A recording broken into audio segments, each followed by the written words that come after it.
Hello, everyone, and welcome back to another episode of Crooked Illness. As you guys can see, today we are chatting about the power of removing your mask. The title of today's episode is perfect for this incredible conversation I'm about to get into with this week's guest, Minda Parker. Minda is a military veteran who has worked as a government contract worker in various roles for the last 15 years, employing her entrepreneurial skills after a life-threatening brain aneurysm, an AVM rupture in February of 2020. She started her own company called God Is My Glow Up. I am so excited to have Minda here today to share her story, the many lessons she has learned from her story, and what the power is when you remove your mask. So without further ado, welcome Minda to the podcast. Hi Paris. How's it going? Good. How are you doing? I'm doing really well. How are you? Awesome. I'm good. I'm excited to get into this chat today because I know like when we had that phone call a while ago, we had a long conversation about this topic and just your story. I was like, oh my goodness, this is going to be such a good one to get into. So I'm just excited to like dive into this with you. But before we go ahead and get into that, I would love if you could tell us a little bit about you and your story. Well, my name's Minda and I am 36. I had to think about it. I'm 36 and I am a brain aneurysm survivor. I'm a mom of twins. I have two 6-year-olds, a boy and a girl. And we live on the East Coast, so we are enjoying a snow day. Awesome. Yeah, and honestly, like just so much has happened in the last year, so I know we'll get into it. But yeah, I had a lot going on this year. Found out I had a brain AVM. It ruptured. And then Stroke, what does AVM stand for? recovery, all of that. AVM is an arteriovenous malformation. It's a mouthful. Wow. Yeah. So is it a tumor again, or what exactly was it? So an AVM is an abnormal tangle of blood vessels. And for me, it was in my brain. I know that some people have them in other portions of the body, other major organ areas. But for me, it was in the brain. Yeah. And that was in February of 2020, you guys. This was like, and right before the onset of COVID. And we're going to get into this story, just amazing with all the details and everything that's happened to you this year and gone on, especially dealing with this and, being a mother of twins and, everything that's going on with work and life. And then this happens. It's like, whoa, like just completely out of the blue, no expectation. And of course, who's going to be prepared for something like this. So because you also told me about, the story behind this. And, I want to hear about, what is the story with that and what was the recovery process like? And, what impact did it have on your mental health going into that? Yeah. So Paris, there was so much to this, just the combination of everything. I mean, obviously adding COVID into the mix made this even more insane and a little bit crazier than it already was. But yeah, I woke up one day. I thought it was going to be a normal day. It started off like a normal day. I was ready to go have breakfast or brunch, and that didn't happen. I instantly got sick, and that's when I found out about this AVM situation. That I didn't know it was an AVM at the time, but I got sick and I lost feeling in my legs, and just it was crazy. So thankfully I had a friend that was with me that managed to call 911 and get me help immediately. But even in that, it's just crazy because even most people don't even survive long enough to get to the hospital. So the fact that they got me there and took care of me while I was there, and it was insane because getting out of the hospital, it was like just at the start of COVID.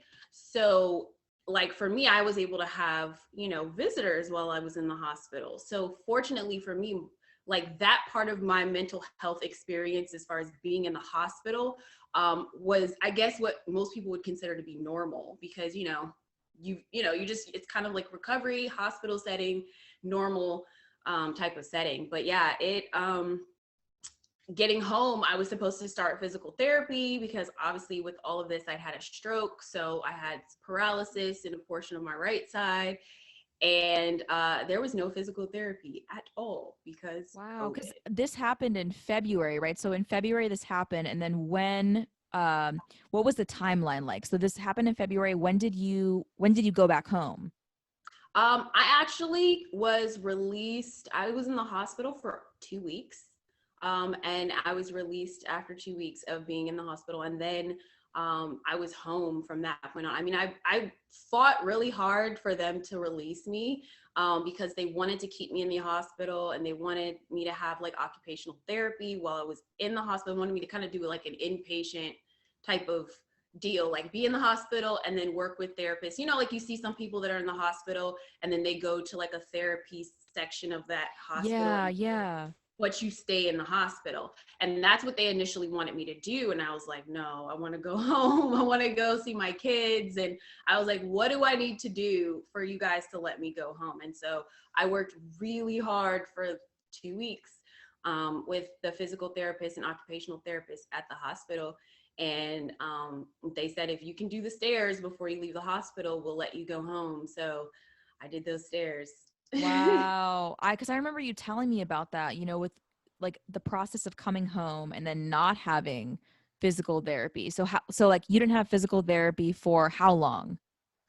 um Several months. So I guess I got home in Wow. March. So I didn't start physical therapy until I said the summer, like June. Yeah. And especially, with everything that was happening and going on, that must have been especially so challenging trying to recover, right? From, having this brain aneurysm and being in the hospital for 2 weeks, coming home and then trying to recover and, just, and taking, like we said, little things for granted, right? Like even walking up the stairs was Yeah. very hard, very challenging. And looking at that and saying, wow, like, this is something we do all the time, we do every day. And then, when you're especially, with trying to take care of the twins, right? And doing all that at the same time is, just like, I can't even imagine what it was like going through that process and trying to, recover from this, but also, be there for your family as well. Yeah, it was kind of crazy because you're in a space where initially it was like I couldn't really do everything that I, used to be able to do. It was a lot of things that I had gotten kind of, I wouldn't say used to the hospital staff doing for me, but it was just, there were a lot of things that I was like, oh, I have to kind of do this myself now. And I have to kind of like, just everything from kind of the moving around to, placing things in certain places. Like for me, I have it upstairs and a downstairs. So initially I wasn't allowed to go up and down the stairs. So I thankfully have like a bathroom on my first floor. So I was able to use like the bathroom on the first floor and just kind of camp out down here until I had either a friend or a family member come over to check on me. But mentally, you're like, I want to do things for myself. And then there's certain things you realize, like, I can't, if I try to do this on my own, I could slip, I could fall, then it would get worse. This, like, I've got staples in my head. Like, I don't want to take any chances. There was just so much. I was like, Wow. That so much of that just brings me back to, the conversation we had about anxiety, right? So about like the state of, what was happening and just trying to recover and struggling with these different things. So I would love to hear from you, what was that time like and what did you do to power through those moments of anxiety and of struggling during that time? yeah. So honestly, I think for a really long period of time, even though it's still kind of short, that it's less, still, we're still less than a year from this event happening. But I had to jump back into real life so quickly that I didn't even realize my level of anxiety. And I think I've always kind of had that. I think there's a part of me growing up that always had like a certain level of anxiety, but um, it was like magnified and intensified after this, because you know, you do something wrong, you could hurt yourself, you know, and there's always this thought in your head like, you know, if what if I, you know, don't get better, what if, you know, I'm stuck like this, or there's no real improvement or whatever. So in my head it was just so much going on. But for me, my first priority was my kids, but in that I neglected myself. So, you know, all of those feelings that just kind of made me feel like a little bit in a panic, it was like I was suppressing them. I was kind of just like covering it up and just like, I'm going to power through whatever this moment is. It doesn't matter. I'm just going to get through it. And then afterwards I can have a whole mental breakdown if I want to. Wow. That reminds me of, you know, where the inspiration came from for the title of this episode, right? So like talking about that mask, right? And having that mask on, right? And trying to do that for your kids, right? And for the people around you who care about you and are there for you, and trying to have this of, you know, I'm good, I'm okay, you know, I'm making it through it, I'm powering through, like I'm doing good, I'm recovering, all of that, right? So in doing that, you know, like taking care of others, I love how you bring that up, because for like forgetting to care for yourself and then neglecting yourself, which also leads to, you know, like the experiences you were talking about with having that more intense level of anxiety and having that more intense worry of like, am I going to be like this forever? Am I ever going to go back to how I used to be? And just and having these constant questions and just different struggles internally with yourself that you're battling at the same time, I think is like so important to bring up, because you know, I feel like that's always something I love asking people about, and asking them, you know, like, what did you learn during that time? Like, what was it like? And, you know, one of the things that you really share with me that I thought was so powerful, especially in this time for you and in these moments, was the role that gratitude played in your life. So I'd love if you could, you know, get into that. Like, what role did gratitude play in your life? Well, gratitude, I would definitely say, got me through.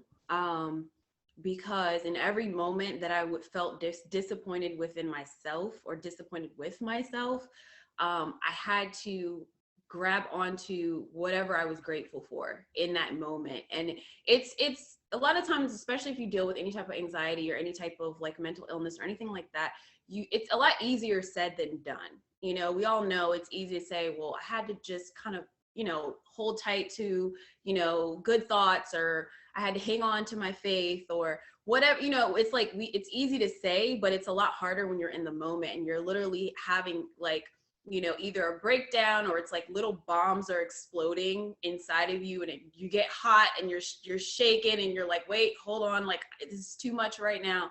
So I think being grateful kind of stopped that moment. It was like a pause button. I think gratitude it was more like a pause button.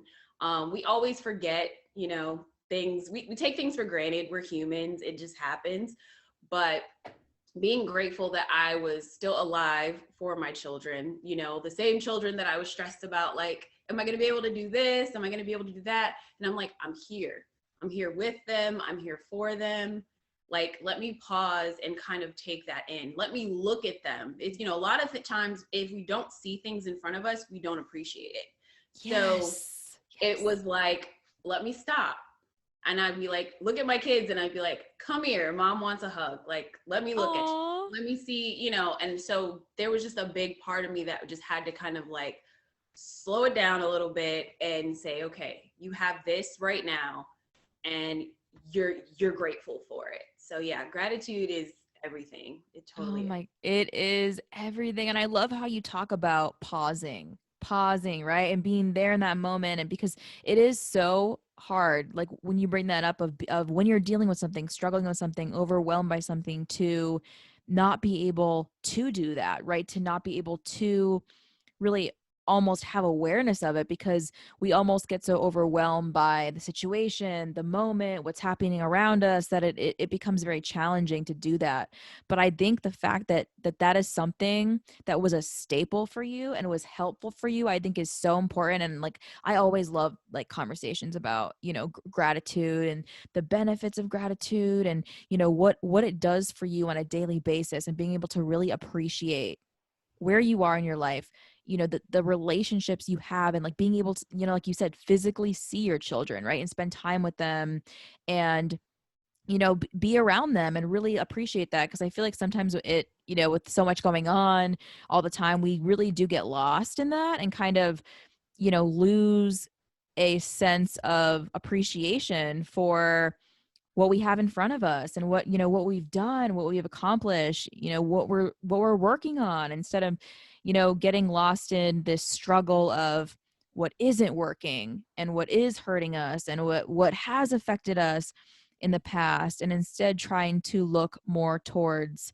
those things that bring us happiness, that bring us joy. And I think that's really what I love about you, is just like this attitude that you have and this energy that you have of bringing that to the table, and really, being able to dive deep on that with me and get into, the benefits of gratitude. I think it's just like an incredible piece to really touch on, especially with, your story and the whole recovery. Cause I was just blown away. Cause I remember when we first had our first conversation, I was like, okay, like, cause I remember we got connected through Brandy, who was Yes. another awesome guest that I had on. We got connected through Brandy, and I remember we were talking and you were telling me about your story and the brain aneurysm, and I'm like thinking, I'm like, okay, like, I'm like, maybe this happened, years ago, or what, like probably like a while ago. And then we get on the phone and you were like, it was February of 20 of this year. And I was like, wow. I was like, that's amazing. I'm just like sitting there in shock and just hearing, what, and just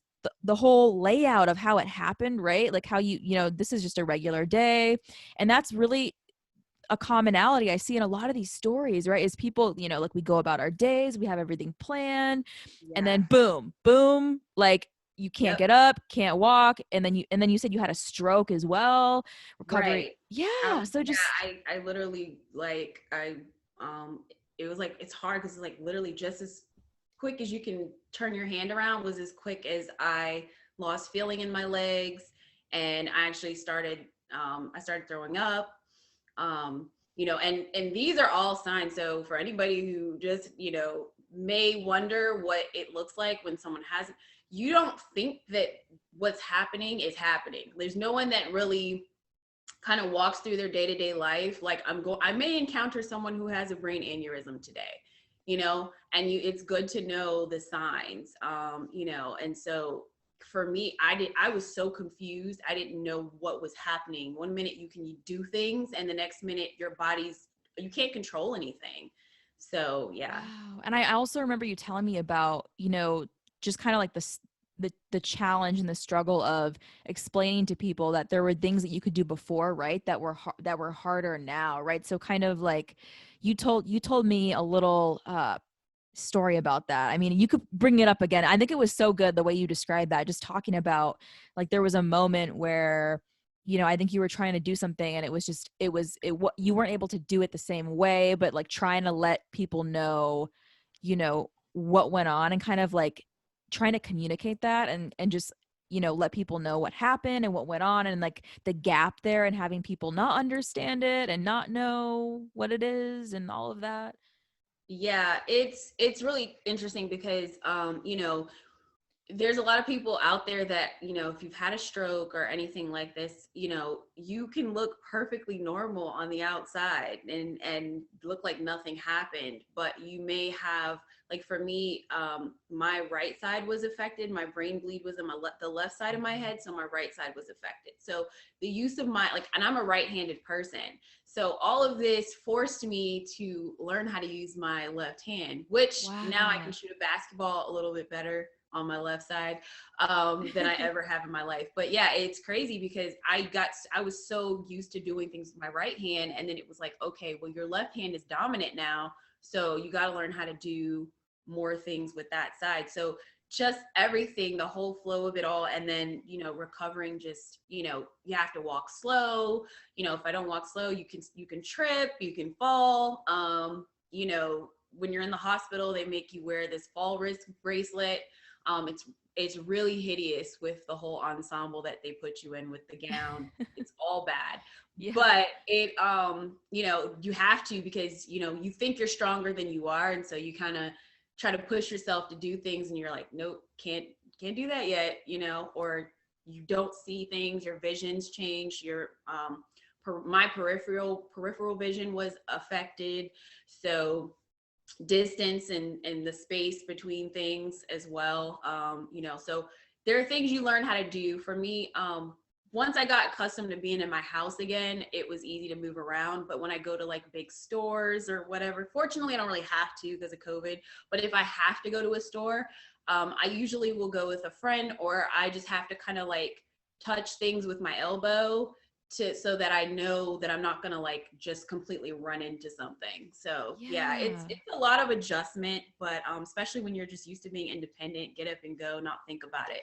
But yeah, it's a lot of Right. adjusting. Right. Yeah. I mean, just to sit there and imagine what that would be like to like you were even saying, I remember that was also something new I just learned right now is the fact that, you were dominant with your right hand writing and having to do that with your left hand and teach yourself that. And I feel like again, like that's another example right there of something that we all just take for granted every day because we wake up and that's what it is. You get a pencil, you get a pen, you write. That's just how it is. And then having to reprogram that because of what happened and learn something this way, and really like readjust and try to get used to all this. And especially, in the middle of a pandemic and everything that's happening, and then having twins and then working and then all these things at the same time. And just getting back to, being able to walk up a set of stairs, and You'd be people. surprised what a toll it can, and I get it now. It's like what a toll it can take on a person's mental health somewhat, because you'd be surprised how many people are not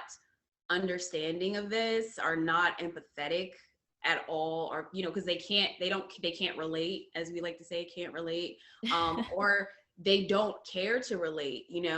I've for example, I've worked places before that were really understanding and just wonderful, groups of people that if anything like this ever happened, just would take really good care of you, or just, really be there for you on that level.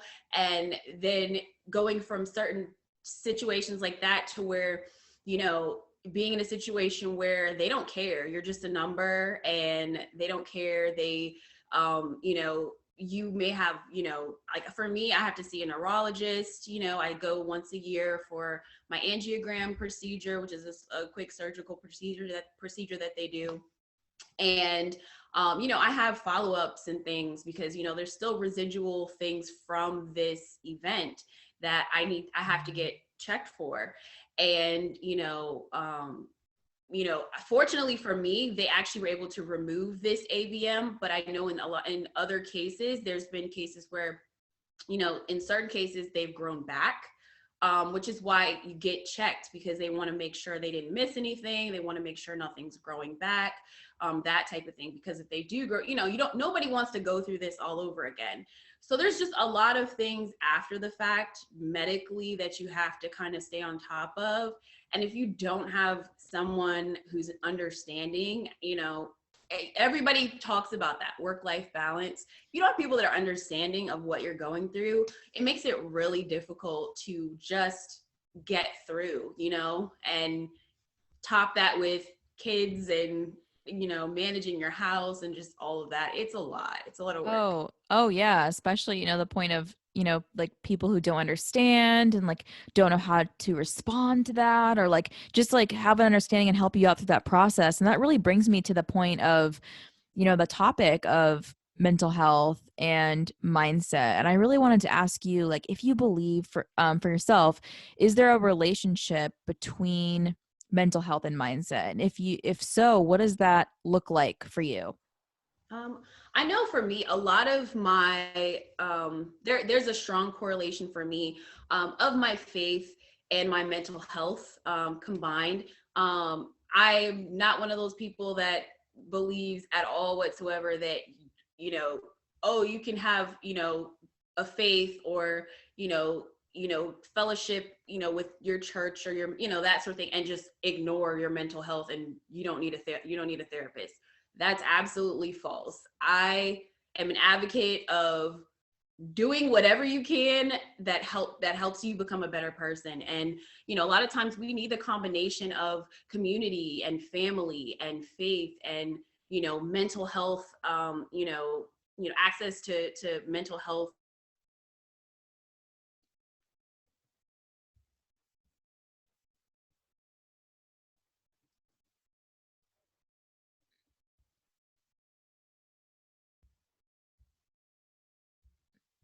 see what works for you, you know? Yes. Yes. No, I agree with you 100%. That point you just said right there of, talking about faith, right? But then also kind of like neglecting the mental health. I think that is such an important point to touch on. And the fact that you believe that, right? And saying like to do whatever it is that will help you get to a better place and help you learn, help you grow, and help you continue to feel better and have a good quality of life, I think is so important. Because sometimes, I feel like there's still could be like a little bit of a stigma present with, talking about different things, and talking about our struggles and putting this out there, and, all this kind of stuff. And not that I'm saying like we all have to come out and like put all our stuff out here for the whole world, but I think, especially when we are dealing with something like, in your situation, readjusting back to normal life after having a brain aneurysm, and, struggling with anxiety as a result of that, and trying to like, just live your life, get back to normal, I think is so important to get into. Because, there's probably so many people out there like who are struggling in silence, and who have struggled in silence with various different things. And I think that's really important that you bring up that point of, doing what it is that brings you joy, that makes you happy, that really is giving you, right, that light in your life, and giving you that joy, and helping you throughout your day, and really doing these kinds of things, I think is so important. And I really wanted to thank you, Minda, for coming out here today, coming out here on Crooked Illness, and getting Thank you into for your having me. yeah, and just getting into your story, and sharing this experience with us. Because I think it's just amazing just to like virtually be here with you right now, and just seeing you and chatting with you, and hearing like what your process was like, having that brain aneurysm, going through that, and especially during COVID, trying to recover from that, the whole process, what that looked like, and how that tied in with struggling with anxiety and overcoming these moments. And I think that you just shared so many awesome tips and so many great points, and it was so much fun chatting with you. Thank you for having me. I appreciate it. Oh my And gosh. also, I did want to say that I also I am a, I don't know if you are familiar with it, but there is an app that a lot of people are familiar with. It is the Bible app, and it is run by YouVersion. I'm actually a YouVersion contributor, an influencer. So there's a lot of wonderful like tools and scriptures and Bible plans and things with different topics, everything from depression to anxiety to family life to mom life. All of that has really, really helped me. Wow, what is it called again? What is it called? Well, the app is called the YouVersion Bible app, and YouVersion. they have a bunch of different plans on there. Um, Different links you can take. They have plans that are a day or 3 days or 5 days or a week, however much time you kind of want to spend just getting encouraged, just having something to kind of lift you up, giving you some tools to kind of help you get through these hard days. And even they even have plans on COVID, how to survive that. So I definitely would suggest checking it out. That is amazing. That's awesome. Thank you for sharing that with us, and let everyone know like where can they find you at? So you can reach me. I'm on pretty much God is my glow up all over social media. Godismyglowup.com. You can get those wonderful winter hoodies there. Those are available. And then also, if you can find me on social media. I'm on Instagram. It's Gimgu page. That's GIMGUPAGE. And I'm also on Facebook. God is my glow up. I post a lot of stuff there, or you can look me up, Minda Parker. So Yes, you guys check her out. Minda, she is amazing. And this episode was so much fun. And I hope that whether you guys are listening in the daytime or in the nighttime, you enjoy the rest of your day and the rest of your night. And I'm going to end it on that note and say goodbye to you guys, and goodbye to Minda. Bye, Minda.